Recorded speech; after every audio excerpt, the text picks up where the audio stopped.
everyone. Thank you for tuning in to the Postmodern Realities podcast, brought to you by the Christian Research Institute and the Christian Research Journal. I'm Melanie Cogdill, managing editor of the Christian Research Journal. It's June 2022, and this is episode 292, which is a conversation about cultural apologetics. Today's guest is Cole Burgett, who is a recent seminary graduate and also a graduate of the Moody Bible Institute. He is an author for the website Christ and Pop Culture. Cole has written an online exclusive feature article for the Christian Research Journal. His article is called "What Has Athens to Do with America? A Case for Cultural Apologetics." You can read his web-exclusive review at our website, equip.org, if you are a subscriber. And if you do not already subscribe, you can take advantage of this special offer that we're having for the month of June 2022. So to help us with our fiscal year end, we are offering the following 4 special offers for subscriptions. For one subscription for your gift of $30 or more, which is a $33.50 retail, we will be grateful if you do that. For 2 subscriptions for a gift of $55 or more, 3 subscriptions for a gift of $75 or more, and for your gift of $100 or more, you will receive 4 subscriptions, a great way to gift a whole bunch of people that would be interested in our content, a subscription, as well as you also receive 2 hardcover books, one each of the following: What is Truth and Whose Ethics, Whose Morals, which are filled with good articles from our vault that are classics that were printed in the Christian Research Journal. So with every subscription, you receive online access to our exclusive online articles. So we encourage you to help us with our fiscal year end and also get access to this article. And now back to the podcast. Cole, it's good to have you on. Always good to be here. Thank you. Well, the reason why we wanted Cole to write for us on this topic, which we have covered many times over the years, but it's been a while since we've kind of done an overview about cultural apologetics, and it's been many years. And so the reason why that we want to cover it again is the fact that, you know, Cole has been on here regularly talking about films or other kind of cultural things like movie series and TV series. And we always get the same comment, usually on the YouTube video, and that is, "This is not worth our time. Why are you talking to us? This has nothing to do with Christianity. It is worldly, and it is something that Christians should not even partake of. People shouldn't be watching televisions or movies. It's Hollywood trying to have a liberal agenda," and those kinds of comments that we get that really Christians should not interact with any kind of cultural music or films, television, novels, those kinds of things. You know, just read your Bible. And so we really want to talk about why cultural apologetics, like I said in the intro, his subtitle of his article is "A Case for Cultural Apologetics." So I just want to go way back. You know, let's get a starting point for this discussion. And can you just define apologetics and why it's important to Christians, not just to know what it is, but also to engage in apologetics? Right. So broadly speaking, an apology in this context is not saying "I'm sorry." We can get that out of the way pretty quickly. Instead, it would be a reasoned argument in defense of a concept or an idea or a system of thought, something like that. In Christian circles, apologetics is essentially the defense of the faith. Apologetics as a discipline is something that Christian thinkers have been engaged in since the very beginning of the church. In many ways, Paul's letter to the Roman church is very much a letter of justification of himself and his beliefs. There are clearly people in the church at Rome who are telling other church members that Paul is ashamed of his gospel that he's preaching, primarily because it seems to go against the law, and they're suggesting that it's because of his shame that he has not come to the church at Rome, that he's avoiding them. And pretty early in the letter, Paul has to explain that he's not actually ashamed of his gospel. that the reason he hasn't been to Rome is because he's, one, preaching the gospel to people who have not heard it, and two, he's also been in prison. And the letter itself functions as a great defense of the gospel and the believer's relationship to the law, set against the troublemakers in the church, these Judaizers who are trying to hold the law and grace in tension when it comes to how righteousness is attained. And what we see from Paul, this very rational and logical argument that is developed throughout the letter, that is a very good indicator of how Christian apologetics is done. Paul's tactic, if you will, the way that he guides his reader through his argument, is to use something we call diatribe, where he basically writes the letter as if he is having a conversation with this hypothetical troublemaker in the church, this Judaizer in the church at Rome. And so the letter has this movement to it, this flow where Paul will assert something and then anticipate where this Judaizer who is going to hear the letter read is going to say in response to him. And this is where you get the question answer style of writing throughout the letter. What do we say? Then is the law sin? Absolutely not. And then he goes on. So I bring up the letter to Rome to just point to a really good example of not only the importance of Christian apologetics when it comes to defending the legitimacy of the gospel of Jesus Christ, not even on a world stage, which is how I think most people sort of perceive the usefulness of something like apologetics, but also within the church. Too often, I think we can sometimes confuse apologetics with evangelism, which I understand the two are pretty closely linked in some ways. And we'll certainly get into that more as we talk about cultural apologetics specifically. But apologetics, by and large, is this defense of the faith through rational and systematic argumentation. This is one of the oldest practices among Christians, which makes sense, especially in the early years of the church when persecution was widespread and Christianity was, the new kid on the block when it comes to religions. When you go back to the writings of the church fathers, men like Augustine, Tertullian, Justin Martyr, even more controversial church figures like Origen, these church leaders all engaged to one degree or another in some kind of apologetic method. You can trace a lot of that through to the medieval era with writers like Thomas Aquinas and William of Ockham. If you've ever heard of the philosophical concept of Occam's razor, well, it's called that after this guy. Some more recent apologists you may have heard of: C.S. Lewis, probably the most prominent Christian apologist of the last 200 years. His book, Mere Christianity, is rightfully considered a 20th century masterpiece and is arguably the most important work of Christian apologetics in the last century. In the same vein as Lewis, though I think he's severely underrated, G.K. Chesterton.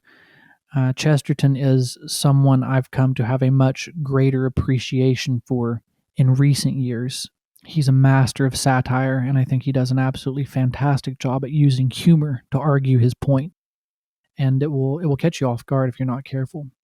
What about Chesterton? Is there some work that you like? You said he's really underrated. People don't know about him enough. What's something you can recommend to our listeners that they would enjoy or need to explore if they're new to Chesterton? New to Chesterton, his book Orthodoxy is pretty well known, and that would be probably the best starting point to get a feel for him. That's the book everybody sort of knows. There's also a novel called The Man Who Was Thursday by Chesterton, which is sort of would be like his Chronicles of Narnia type work. It's fiction type thing. That being said, it's actually Chesterton's articles that I find a little more fascinating. His essays, sort of like some of C.S. Lewis's lesser known essays, but are actually really important for seeing his broader thought. Chesterton has some articles that you can find pretty much on websites at this point because they're older works. But he has several articles on the imagination, really, that I think are pretty important, especially just childlike wonder is one of the big things he teaches on and talks about. That's quite, it will sort of change how you think about things. In many ways, I actually think he's twice as profound as Lewis in some of his points, especially when it comes to discussing the significance of the imagination and having a sense of childlike wonder and innocence when it comes to the gospel. If we have the problem of anti-intellectualism in the church and just in culture in general, Chesterton is sort of like the antidote for too much intellectualism. He's really a Christian thinker and apologist who is due for rediscovery. So, well, you're talking about apologetics and like the defense of the faith. I mean, and you just mentioned imagination. Why would Christians even associate imagination with apologetics at all? yeah, we'll get into this more, especially as we delve into cultural apologetic. Essentially, what I'm going to suggest and what I argue and have argued in the past is that the imagination really is the faculty by which the Holy Spirit woos one to Christ. We can unpack more what that means. The imagination is, when we talk about this, we don't mean it in the context of like a kids TV show type thing. The faculty of the imagination, the ability to color the world, deals a lot with presuppositions, which we'll get into. So, yeah, I think it's quite important. You're going to have to let me build that out a bit. Well, I want you to, you just talked about defending the faith, and we think of traditional apologetics in terms of the existence of God and the reliability of the Bible and those kinds of things. But could you get a little bit more specific? And then now let's narrow it to cultural apologetics, which is really the focus of your article and this podcast, and explain how this approach towards apologetics is different than what I just mentioned, in terms of the existence of God, the deity of Christ, the reliability of the Bible, those kinds of more traditional, very theological approaches. And how does it differ from, just saying, okay, this is why God exists because of X, Y, Z?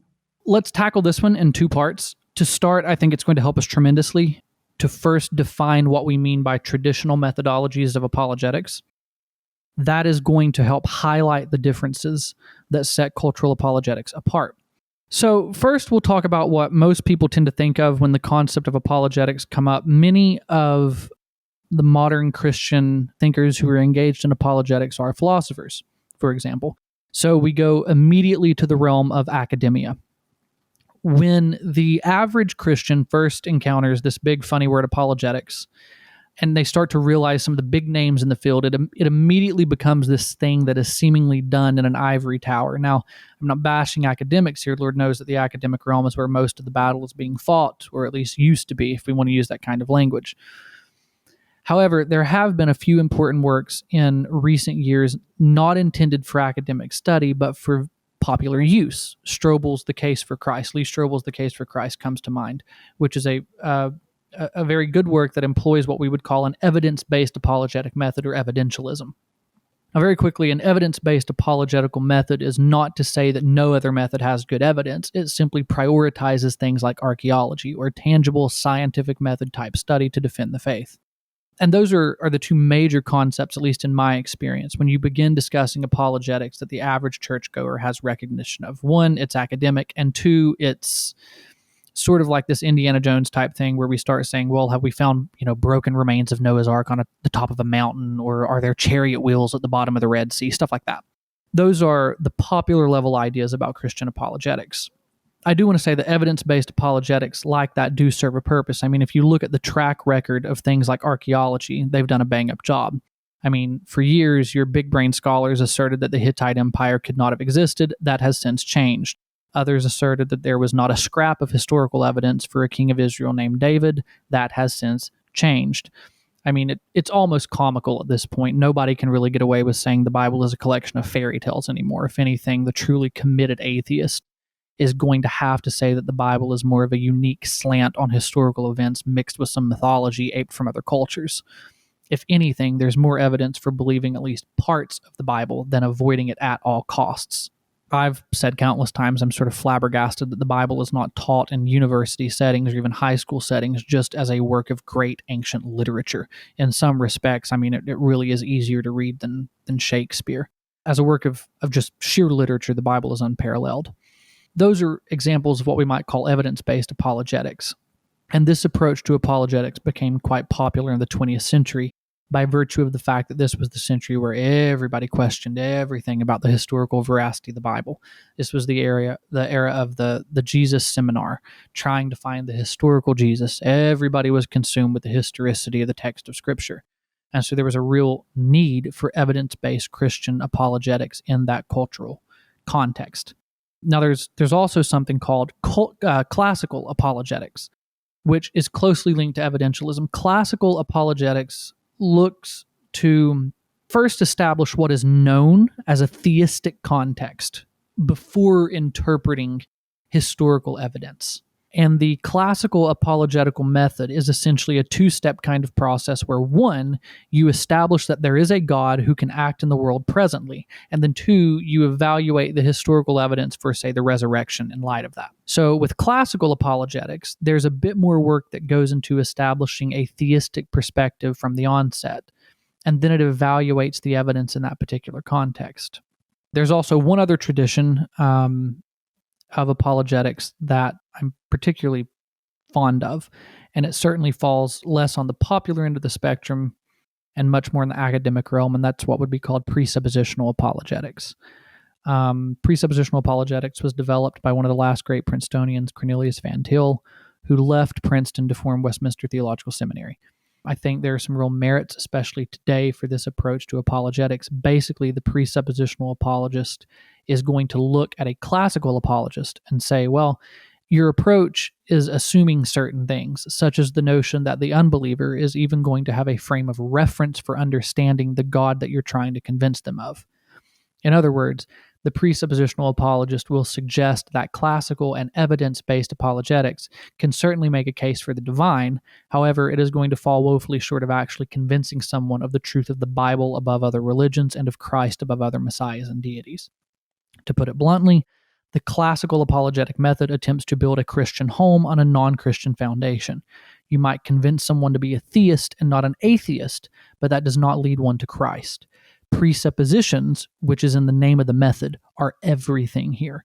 More than subjective feelings, more than empirical evidence, your presuppositions determine how you interpret the evidence. And unless someone is thoroughly convinced of the gospel of Christ before they begin interpreting the evidence, they're not going to get to Christ simply by looking at the evidence. That's essentially how the presuppositional apologist will operate. It moves in the realm of presuppositions and suggesting that the Christian faith is not only logical, but the only logical way of looking at the world at hand. And I find that I genuinely like parts of that apologetic method. I'm quite fond of it. As you might imagine, it's popular among the big R Reformed Christian thinkers. In my quieter moments, I like to think I would be right at home in a good old-fashioned, Reformed Presbyterian church, but at the end of the day, I wear t-shirts and blue jeans and like reading cheap pulp fiction like Conan the Barbarian too much. So those are three of the biggest, if not the biggest, apologetical methodologies in play today. And having established those, we can talk about cultural apologetics and what sets that apart.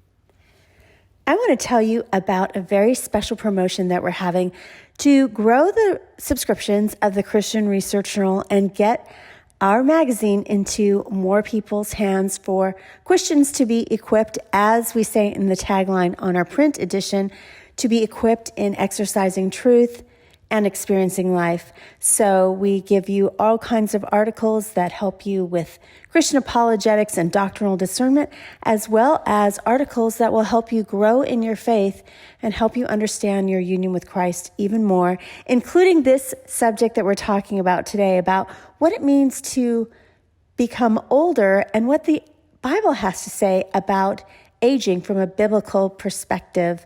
And so here's how you can get a subscription, help us for our fiscal year end, and also to maybe give some subscriptions to friends, your pastor, or family members. And so if you go to this link, equip.org/ product /journal offer, that's one word, journal offer, you will go to this landing page that will tell you that you can get a subscription for a gift to the ministry of $30 or more. And normally a subscription, as I mentioned on this podcast, is $33.50. You can get 2 subscriptions for a gift of $55 or more, 3 subscriptions for a gift of $75 or more, or 4 subscriptions for a gift of $100 or more, and you would receive 2 hardcover books, 1 copy each from the vault of the Best of the Christian Research Journal. And so we have a book called What is Truth?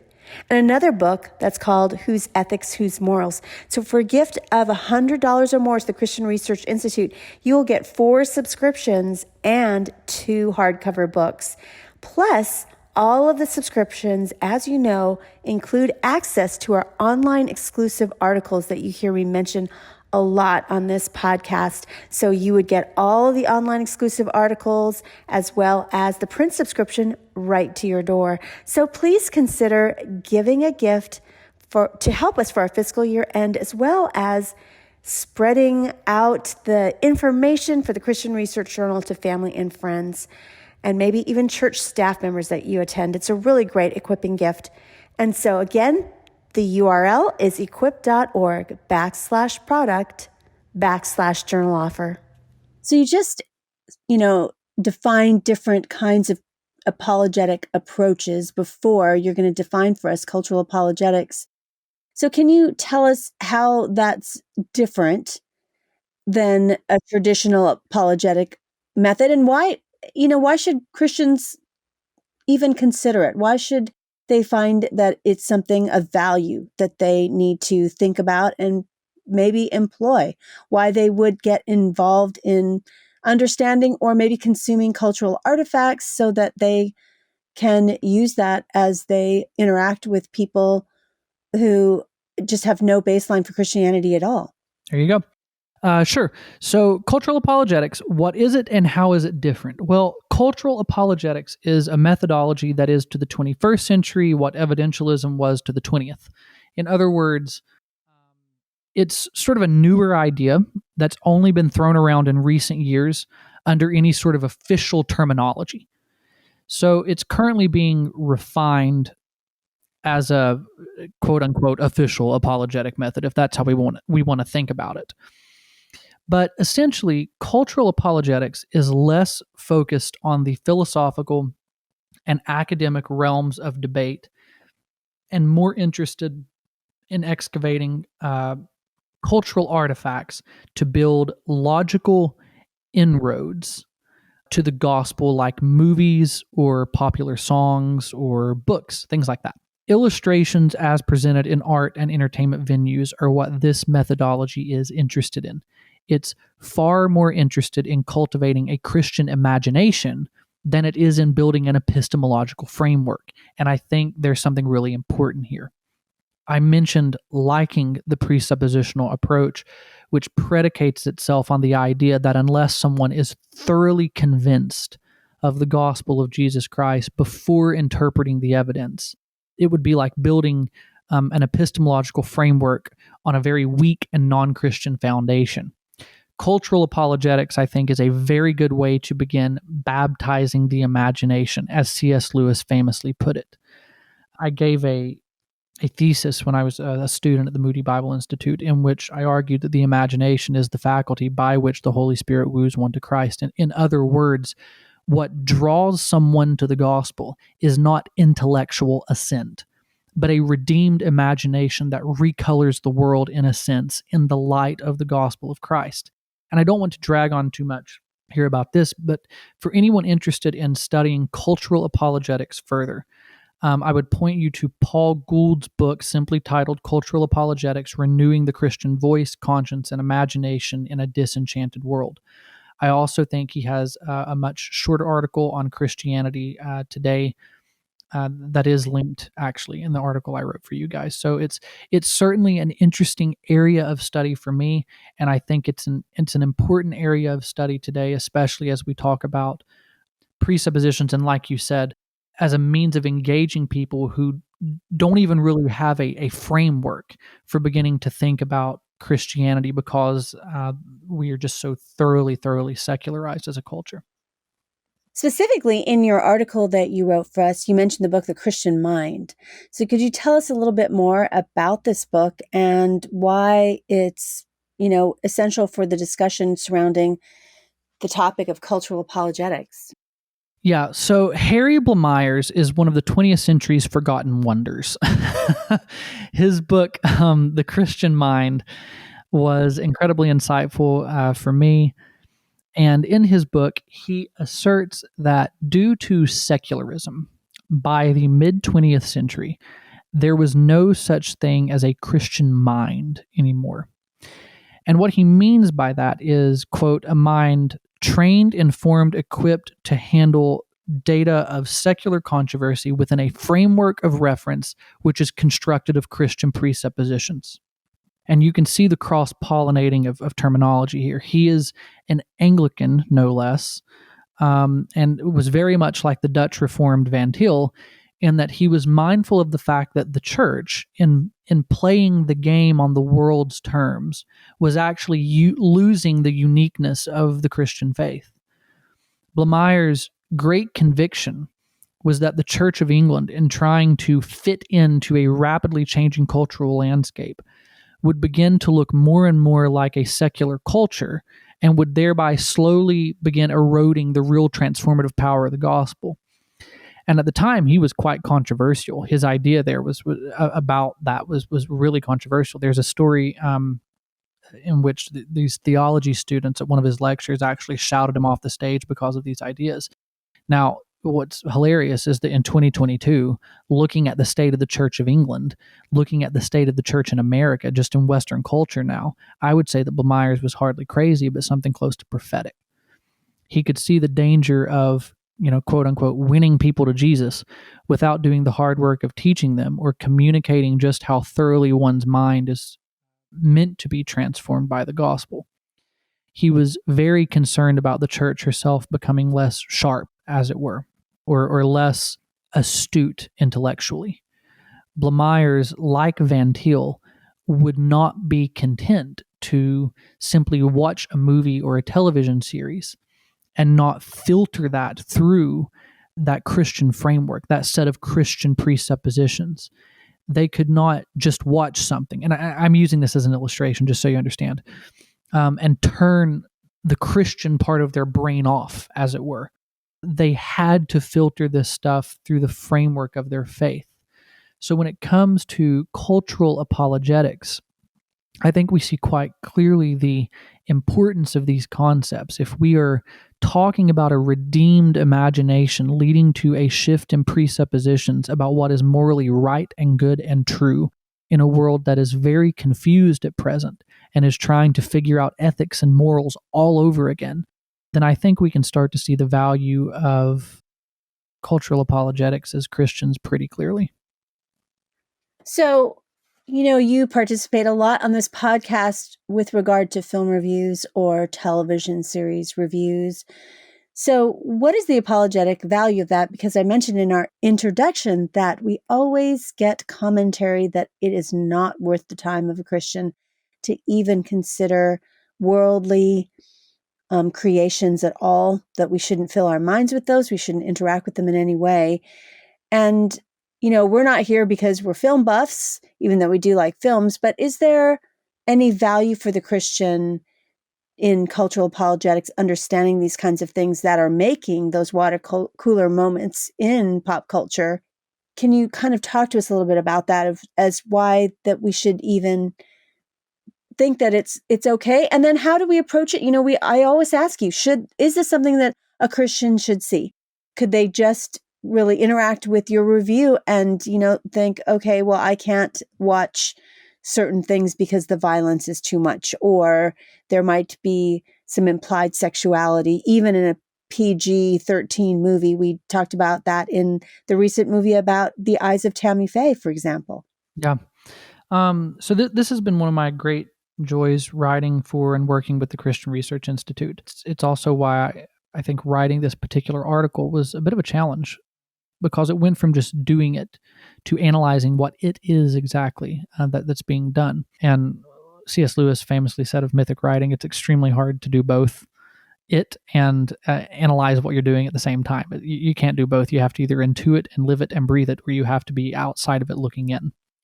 And it was quite difficult for me to switch to the objective observer and try to explain what it is these reviews actually do for the casual, Christian passerby. At no point in these reviews do we try to Christianize certain works. You and I have talked about this countless times. I do not like to find Jesus in a movie, so to speak, when Jesus simply isn't there. We can talk about messianic archetypes, and often do, but not in a way that we make a cultural artifact about Jesus. We are very interested in the redeemed imagination and actually doing the work of filtering those cultural artifacts like movies and television shows through a Christian mind. So, like you said, we often get these comments on YouTube or something like that after the podcast episode that more or less accuses us of doing what the secular people are doing. You're reviewing a superhero movie like all of these other outlets. Why are you bothering? Well, yes and no. We're examining a cultural artifact. But if you think for 1 second that our presuppositions are the same as a secular news outlet, for example, well, you're dead wrong. I don't know how else to put it. This is why I, at least, do not really talk or write too much about my personal likes or dislikes in a movie, for example. I really try to avoid talking about what I think a movie is good at doing or not doing from a subjective level, because it's subjective. And those conversations are certainly fun to have. It's fun to debate, fan theories with friends, but that is not what we do here. To illustrate, you and I, by way of example, have very different opinions on like the Rise of Skywalker. I personally don't really take issue with it, or The Last Jedi for that matter. I enjoyed both, but my personal taste has very little bearing on how well either of those movies handle, again, just an example, the moral superiority of sacrificing for another versus taking everything for yourself. I can dislike The Last Jedi while recognizing that as a cultural artifact, its plot and themes, if you will, put a great priority on sacrificing for others out of love and not hatred. Now, that does not get me to Jesus, but it opens the door to a conversation. And that's what we're interested in exploring here. And I can understand that generational gaps do play a role in these sorts of things. So a lot of listeners, will listen to a review or read a review or something like that and think, well, that does very little for me. That may be the case, and that's fine. But what we do know, by and large, is that people read less today than they did 40 years ago, than even 20 years ago. That television and movies, as we've talked about before, is the modern day literature in a lot of ways. So you may not be listening to it. You may not be getting anything out of it. You may have no plans on seeing it, but chances are your kids have seen it and will see it and will watch it probably multiple times. Their friends, if they don't, will be seeing it. Their friends will be talking about it.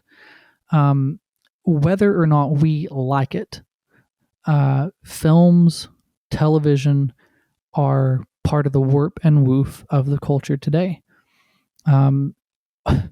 It is one of the biggest American exports. I mean, if you go to other countries and talk with people who've never been to America, chances are that, most of their cultural concepts of what we do here is influenced by television, or is influenced by the mass export of American culture that goes through things like movies and TV shows. We do these reviews, like you said, it's not because we sit here and enjoy watching movies, even though we may enjoy some movies than others. But it's because from a cultural apologetic standpoint, there is real value in filtering these things through what Blamires would call a Christian mind, a Christian framework, and a set of strong Christian presuppositions that holds to the faith. There's real value in approaching these cultural artifacts and looking at them from a Christian perspective. And for the Christian listener, there is merit in something you listen to a review about, or you read a review about and go, having heard this from another Christian standpoint and not just this, random secular news outlet who said it's the next best thing that everybody should go see. Here we have these Christians saying that, there are some things in this you might not want to show your kids, or you may want to talk to your kids about before they go seeing it from a Christian standpoint. A good example of this would be the latest Batman movie. When we did the review of that, both of us talked about how we were shocked this film was not rated R, that it's a PG-13 rating. And so, even when I was in the theater, there were a bunch of young kids, parents taking young kids to watch this Batman movie, and I'm sitting there sort of flabbergasted, going, I don't know that your children need to be here for this. That's probably not a good idea, and it's not me coming from this, old fogey standpoint of you got to, shield your kids' eyes from everything, but just from the fact that as a Christian, there are certain things you want to be there to talk with your child about, because it is, biblically speaking, it is your responsibility as a parent to foster certain things in your child and to form how they think about certain things. You want to be there to hold up Jesus in a sense, and have your kid filter certain things through the lens of faith. And taking too young of a kid to a movie like that, you're going to suddenly lose that opportunity. It's going to be in front of you, and you're not prepared for it. You're suddenly dealing with things way ahead of when you should be dealing with them. So that's just a very practical example of why we do these reviews. And I do think, because we are in a post-Christian culture, at least in the West, where religion has really been excised out of a lot of areas of just community life, that films and television series have almost become like a replacement religion in some sense, whether it's the actors that are part of it or just the lore. I know we've covered, various different kind of fantasy and sci-fi, whether it's Star Wars or Marvel and those kinds of things, where people really get deep into the lore. So there's already an aspect of some kinds of things that are more than just reason-based kind of factoids that people deal with, that they're open to, maybe because they are so invested in something that's has a supernatural element to it or something like that. Yeah, you could almost say, to step beyond for just a second the realm of, it being the new literature. What you really could say is it sort of fills the void of what we might call mythic stories. What it is quite easy actually to draw some parallels between the modern pantheon, is the word I will use, the modern pantheon of superheroes with classical, with the pantheon of just different myths, really, and different mythologies. When what comes to mind first and foremost, when Zack Snyder's Justice League came out, we did an episode and we covered that. Snyder's conviction, and he talks about this in interviews, was that he approached those characters as modern mythology. He approached them as, gods and monsters, so to speak. And it played out on that landscape. And the unique way that mythic stories specifically, that's really the key.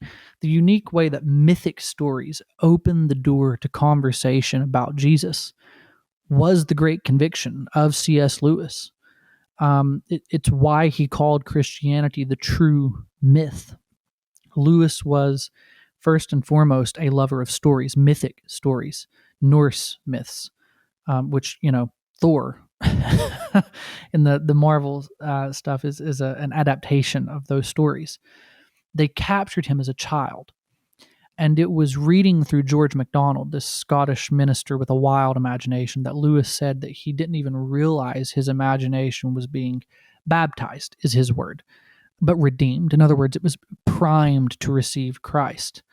And it was after conversations with Tolkien and a guy named Hugo Dyson that Lewis's intellectual ascent came only after he was captured by the epic and mythic and timeless story of the Bible. That was his great fear. By converting to Christianity, I have to give up my love of stories. I have to give up my love of just myth in general. And it was through these conversations that he realized, no, actually, that's not the case. If anything, Christianity makes these stories make sense. There is absolutely no coincidence, and I don't know, how much harder I can drive this point. There is absolutely no coincidence that the singular greatest work of fantasy literature in modern history, and you can even make a case for just in history, was written by a very, very committed Christian with a very, very pre-modern mindset, and that is The Lord of the Rings. You cannot talk about modern fantasy literature. You cannot talk about Game of Thrones. You cannot talk about The Witcher. You cannot talk about any of these great properties now without at least paying attention to Tolkien. I mean, we talk about how Game of Thrones is very subversive. Well, it's only because it's subverting expectations that Tolkien put in place. There's a strong link between the vivid imagination and really the gospel. The imagination is the faculty that the Holy Spirit uses to woo one to the gospel, that primes one to receive the gospel. The head follows the heart, not the other way around. Faith seeking understanding, as Anselm said, it's not understanding seeking faith. And for the Christian apologist, this is very important, I think, to grasp. It's the conviction of Van Til that you can't build a Christian framework off of non-Christian presuppositions. It means you can't just convert someone to Christianity with, intellectual arguments and then leave them high and dry. Welcome to the faith, now good luck. Momentary intellectual assent based off of probabilities, mind you, does not a strong faith make. There is a need for continued teaching and instruction, being transformed, Paul says, in the renewing of your mind. And I like to think of cultural apologetics from a Christian standpoint as a way of exercising that. So looking at it less from the person who might read one of the reviews or listen to one of these podcasts, and more from the perspective of us on this side of it. I like to think of it as putting into practice and filtering these cultural ideas through the Christian mindset. From the standpoint of the non-Christian, then, cultural apologetics begins the work of sorting through one's presuppositions at a gut level, working within the context of storytelling and art, really. We started talking a little bit about Paul's letter to Rome as a great example of apologetics. Well, I would argue that a great example of cultural apologetics is how Paul deals with the Athenians in Acts 17. And most people are familiar with this story because it's always sort of talked about as like a means of evangelism. But when I approach this narrative in Scripture, if you're looking at it from an apologetic standpoint, he goes into Athens. He ascertains from their cultural artifacts that they are very interested in religions. So it's in a sense, it's a bit of an opposite problem from what we have today, where, like you said, religion in any sort of, organized traditional sense has been excised from the public sphere. Although I would say that it certainly is coming back in certain capacities.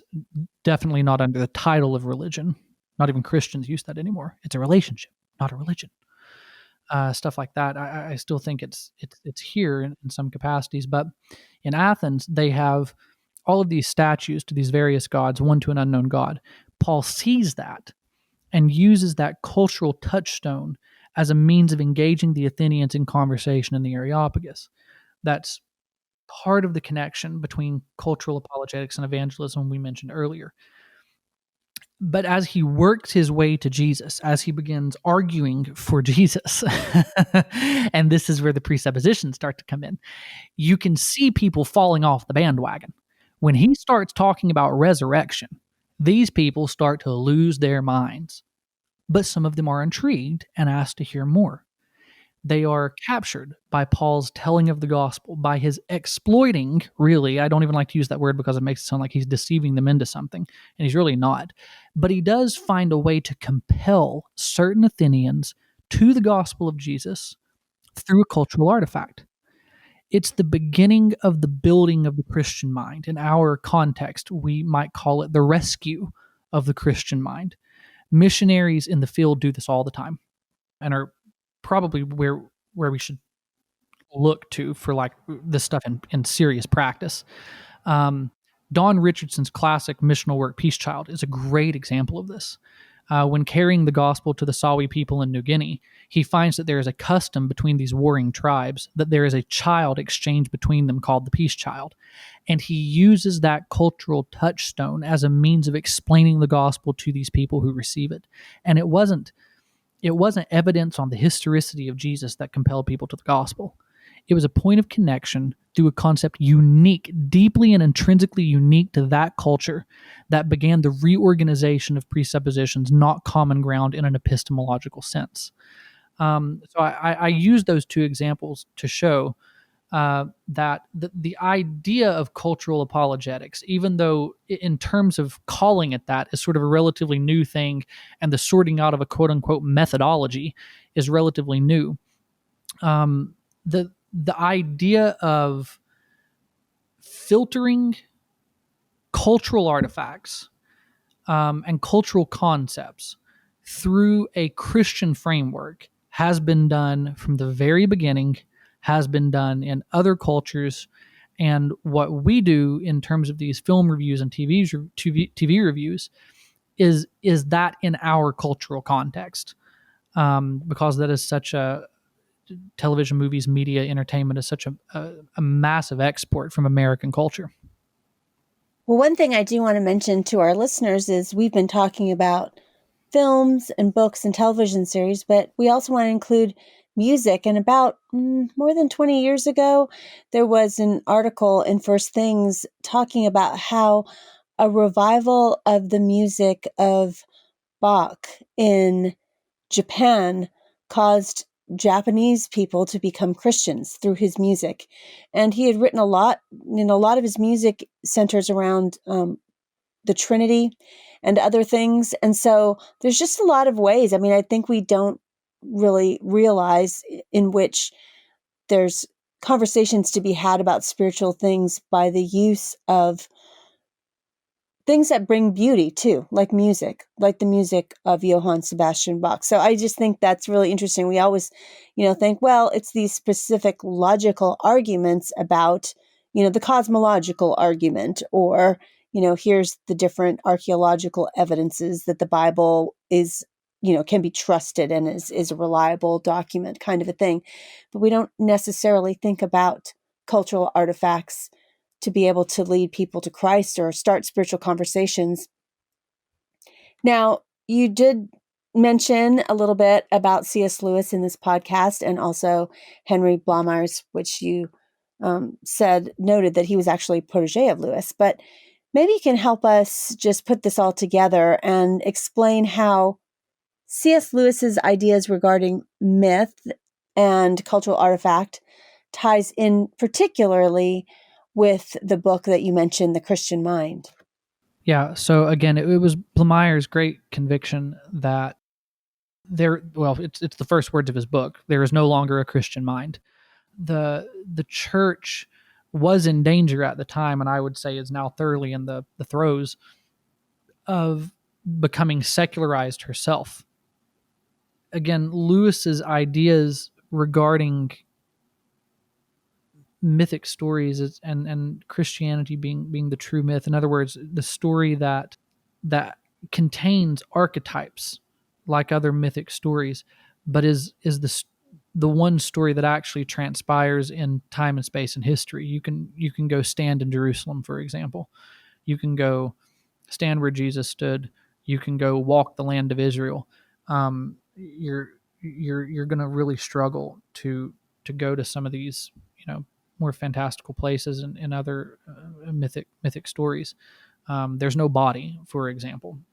There, those things were all major uh, points of intellectual ascent for Lewis that came after the falling in love with Christianity as a sort of a mythic tale in that sense. Not mythic, again, it's not mythic like fake. It's mythic as in it functions as a kind of Christian mythology of sorts.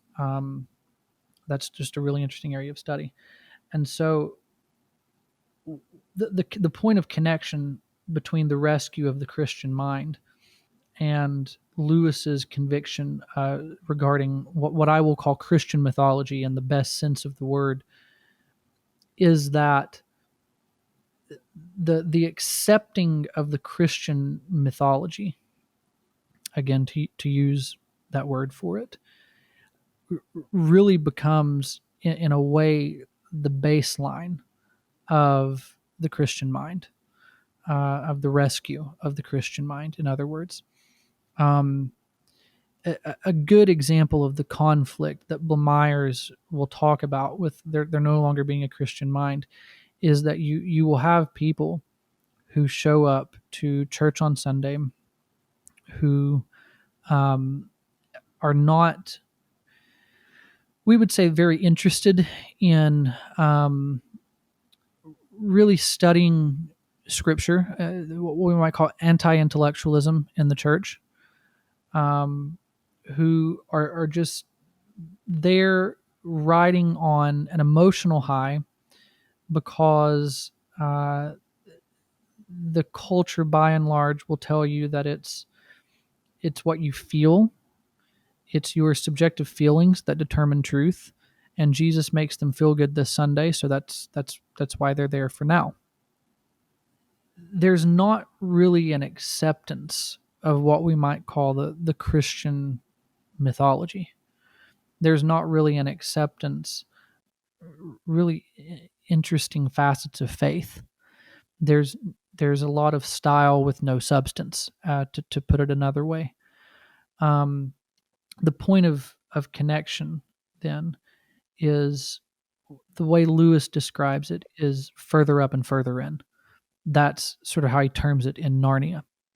What these mythic constructs can do is pull you further up and further into the gospel. And we've talked about this in other podcasts, but um, Lewis is a very, very interesting Christian thinker in that he will argue that metaphor, he will actually argue that all truth, or all but a few parts of truth, are won through metaphor, which is not at all how we here in the West are conditioned to think.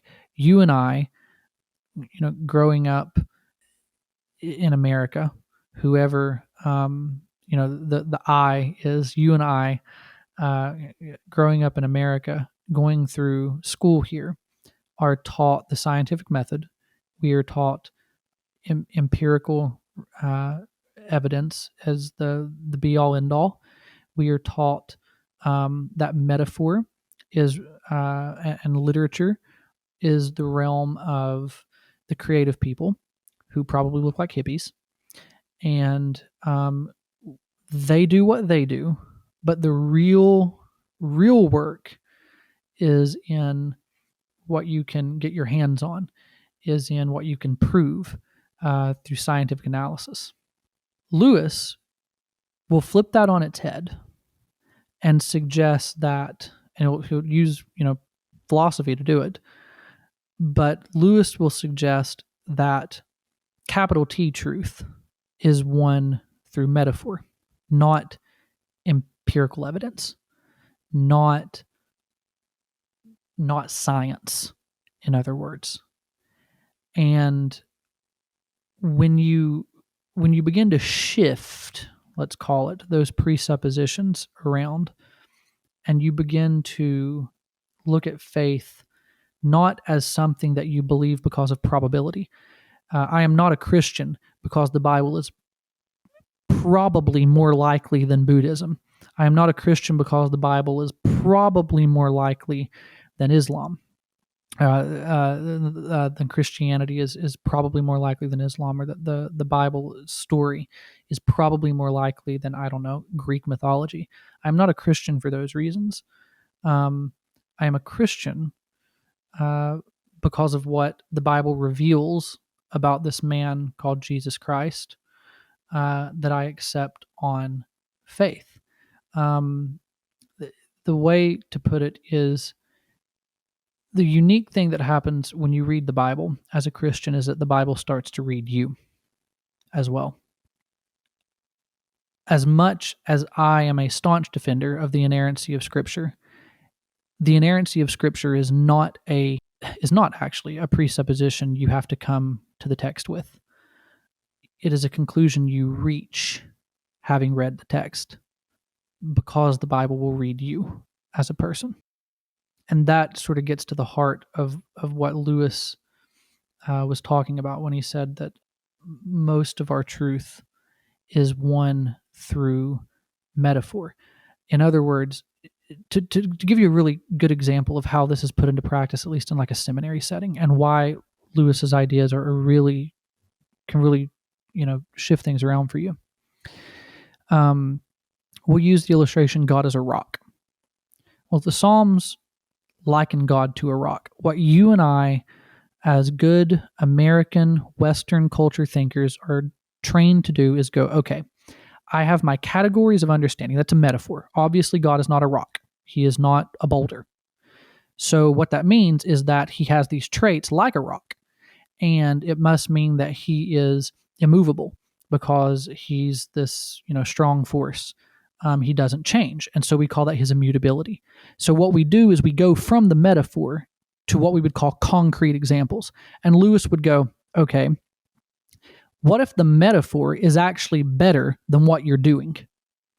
What you are doing is breaking down the metaphor, and the metaphor is stronger than what you're breaking down. In other words, to say that God is a rock is a better way to talk about God than to say that he is immutable.